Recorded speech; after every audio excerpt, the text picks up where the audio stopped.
जैसे आपको पता है ये जो वाक़या हुआ है ये 2010 में हुआ है ये वाक़या।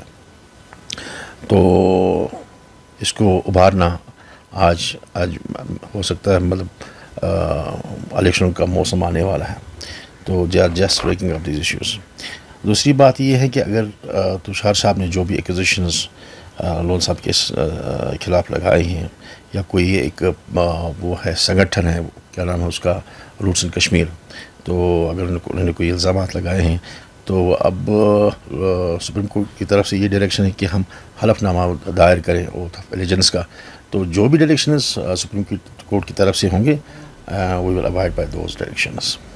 अच्छा, ये कहा जा रहा है कि लोन साहब वफादारी बताए कि हमारी वफादारी है, हमने हलफ उठाया, उसने हलफ उठाया, उसके अलावा क्या हम दे सकते हैं। वफादारी का हलफ जो उसने दिया है वो था वो जो इस पार्लियामेंट मेंबर बनने के बाद उसने पार्लियामेंट में हलफ उठाया, और उसके बगैर उससे ज़्यादा क्या कर सकता है।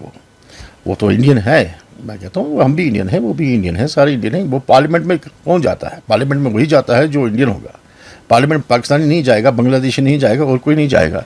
पार्लियामेंट में तो वही जाएगा जो इंडियन है, और जो लोग जिसको चुनकर भेजते हैं वही पार्लियामेंट मेंबर बनता है।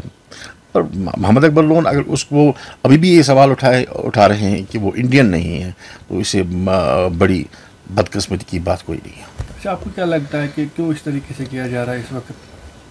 देखिए, आर्टिकल जो है 370 की जो हेयरिंग है वो चल रही है। अब इनको लग रहा है शायद कुछ ना कुछ वापस मिलने वाला है, 370, 35A सारा कुछ मिलने वाला है। अब ये जो पंडित संगठन है, शायद मेरे ख्याल से रूट्स इन कश्मीर, अब ये जनाब अब वो रुकावटें पैदा कर रहे हैं इस हेयरिंग में। तो उनका यही है कि हेयरिंग कब रुके और कोई बवाल ऐसा हो जिससे वो पिटीशन पे असर पड़े। इस पे पिटीशन पे असर को निपटने वाला नहीं है।